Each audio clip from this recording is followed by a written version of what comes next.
دوستو، خداوند کا کلام آپ تک پہنچا ہے۔ پلیز لائک اور شیئر لازمی کیجیے۔ God bless you. یونا پہلا باب۔ خداوند کا کلام یونا بن امتی پر نازل ہوا کہ اٹھ اس بڑے شہر نینوا کو جا اور اس کے خلاف منادی کر، کیونکہ اس کی شرارت میرے حضور پہنچی ہے۔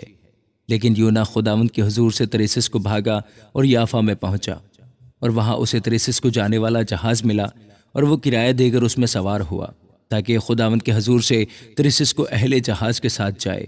لیکن خداوند نے سمندر پر بڑی آندھی بھیجی، اور سمندر میں سخت طوفان برپا ہوا، اور اندیشہ تھا کہ جہاز تباہ ہو جائے۔ تب ملاح ہراساں ہوئے، اور ہر ایک نے اپنے دیوتا کو پکارا، اور وہ اجناس جو جہاز میں تھیں سمندر میں ڈال دی تاکہ اسے ہلکا کریں۔ لیکن یونا جہاز کے اندر پڑا سو رہا تھا۔ تب ناخدا اس کے پاس جا کر کہنے لگا، تو کیوں پڑا سو رہا ہے؟ اٹھ اپنے معبود کو پکار، شاید وہ ہم کو یاد کرے اور ہم ہلاک نہ ہوں۔ اور انہوں نے آپس میں کہا، آؤ ہم کرا ڈال کر دیکھیں کہ یہ آفت ہم پر کس کے سبب سے آئی۔ چنانچہ انہوں نے کرا ڈالا اور یونا کا نام نکلا۔ تب انہوں نے اس سے کہا، تو ہم کو بتا کہ یہ آفت ہم پر کس کے سبب سے آئی ہے؟ تیرا کیا پیشہ ہے اور تو کہاں سے آیا ہے؟ تیرا وطن کہاں ہے اور تو کس قوم کا ہے؟ اس نے ان سے کہا، میں عبرانی ہوں، اور خداوند آسمان کے خدا بحر و بر کے خالق سے ڈرتا ہوں۔ تب وہ خوف زدہ ہو کر اس سے کہنے لگے، تو نے یہ کیا کیا؟ کیونکہ ان کو معلوم تھا کہ وہ خداوند کے حضور سے بھاگا ہے، اس لیے کہ اس نے خود ان سے کہا تھا۔ تب انہوں نے اس سے پوچھا، ہم تجھ سے کیا کریں کہ سمندر ہمارے لیے ساکن ہو جائے؟ کیونکہ سمندر زیادہ طوفانی ہوتا جاتا تھا۔ تب اس نے ان سے کہا، مجھ کو اٹھا کر سمندر میں پھینک دو، تو تمہارے لیے سمندر ساکن ہو جائے گا، کیونکہ میں جانتا ہوں کہ یہ بڑا طوفان تم پر میرے سبب سے آیا ہے۔ تو بھی ملاحوں نے ڈنڈا چلانے میں بڑی محنت کی کہ کنارہ پر پہنچے، لیکن نہ پہنچ سکے، کیونکہ سمندر ان کے خلاف اور بھی زیادہ موجن ہوتا جاتا تھا۔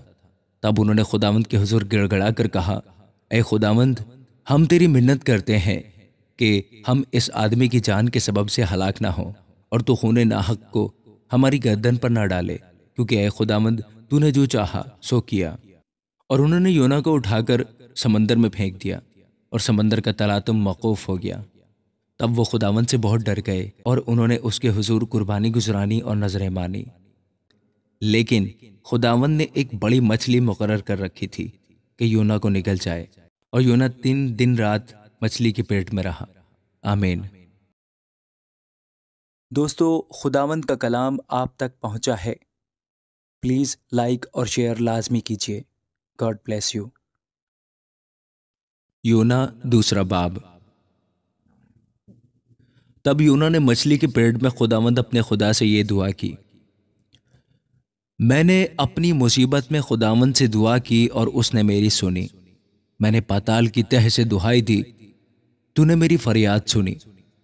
تو نے مجھے گہرے سمندر کی تہ میں پھینک دیا، اور سیلاب نے مجھے گھیر لیا۔ تیری سب موجیں اور لہریں مجھ پر سے گزر گئیں، اور میں سمجھا کہ تیرے حضور سے دور ہو گیا ہوں۔ لیکن میں پھر بھی تیری مقدس ہیکل کو دیکھوں گا۔ سیلاب نے میری جان کا محاصرہ کیا، سمندر میرے چاروں طرف تھا، بحری نبات میرے سر پر لپٹ گئی، میں پہاڑوں کی تہ تک غرق ہو گیا، زمین کے اڑبنگے ہمیشہ کے لیے مجھ پر بند ہو گئے۔ تو بھی اے خداوند میرے خدا، تو نے میری جان پاتال سے بچائی۔ جب میرا دل بےتاب ہوا تو میں نے خداوند کو یاد کیا، اور میری دعا تیری مقدس ہیکل میں تیرے حضور پہنچی۔ جو لوگ جھوٹے معبودوں کو مانتے ہیں وہ شفقت سے محروم ہو جاتے ہیں۔ میں حمد کرتا ہوا تیرے حضور قربانی گزرانوں گا، میں اپنی نظریں ادا کروں گا۔ نجات خداوند کی طرف سے ہے۔ اور خداوند نے مچھلی کو حکم دیا، اور اس نے یونا کو خشکی پر اگل دیا۔ آمین۔ دوستو، خداوند کا کلام آپ تک پہنچا ہے۔ پلیز لائک اور شیئر لازمی کیجیے۔ God bless you. یونا تیسرا باب۔ اور خداوند کا کلام دوسری بار یونا پر نازل ہوا کہ اٹھ اس بڑے شہر نینوا کو جا اور وہاں اس بات کی منادی کر جس کا میں تجھے حکم دیتا ہوں۔ تب یونا خداوند کے کلام کے مطابق اٹھ کر نینوا کو گیا، اور نینوا بہت بڑا شہر تھا۔ اس کی مسافت 3 دن کی راہ تھی، اور یونا شہر میں داخل ہوا اور 1 دن کی راہ چلا۔ اس نے منادی کی اور کہا، 40 روز کے بعد نینوا برباد کیا جائے گا۔ تب نینوا کے باشندوں نے خدا پر ایمان لا کر روزہ کی منادی کی، اور ادنا والا سب نے ٹاٹ اوڑا۔ اور یہ خبر نینوا کے بادشاہ کو پہنچی، اور وہ اپنے تخت پر سے اٹھا اور بادشاہی لباس کو اتار ڈالا اور ٹاٹ اوڑھ کر راکھ پر بیٹھ گیا۔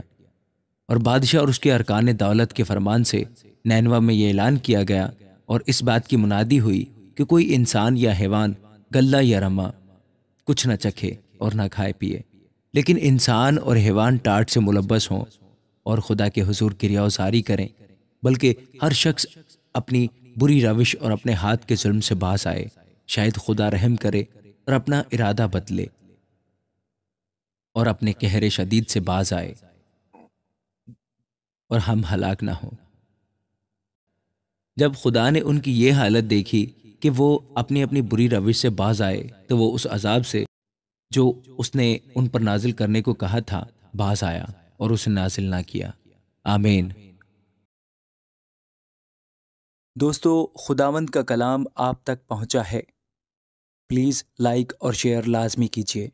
God bless you. یونا 4 باب۔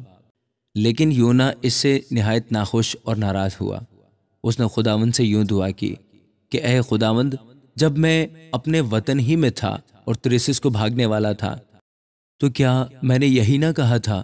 میں جانتا تھا کہ تو رحیم و کریم خدا ہے، جو قہر کرنے میں دھیما اور شفقت میں غنی ہے اور عذاب نازل کرنے سے باز رہتا ہے۔ اب اے خداوند، میں تیری منت کرتا ہوں کہ میری جان لے لے، کیونکہ میرے اس جینے سے مر جانا بہتر ہے۔ تب خداوند نے فرمایا، کیا تو ایسا ناراض ہے؟ اور یونا شہر سے باہر مشرق کی طرف جا بیٹھا اور وہاں اپنے لیے ایک چھپر بنا کر اس کے سائے میں بیٹھ رہا کہ دیکھے شہر کا کیا حال ہوتا ہے۔ تب خداوند خدا نے کدو کی بیل اگائی اور اسے یونا کے اوپر پھیلایا کہ اس کے سر پر سایہ ہو اور وہ تکلیف سے بچے، اور یونا اس بیل کے سبب سے نہایت خوش ہوا۔ لیکن دوسرے دن صبح کے وقت خدا نے ایک کیڑا بھیجا جس نے اس بیل کو کاٹ ڈالا اور وہ سوکھ گئی۔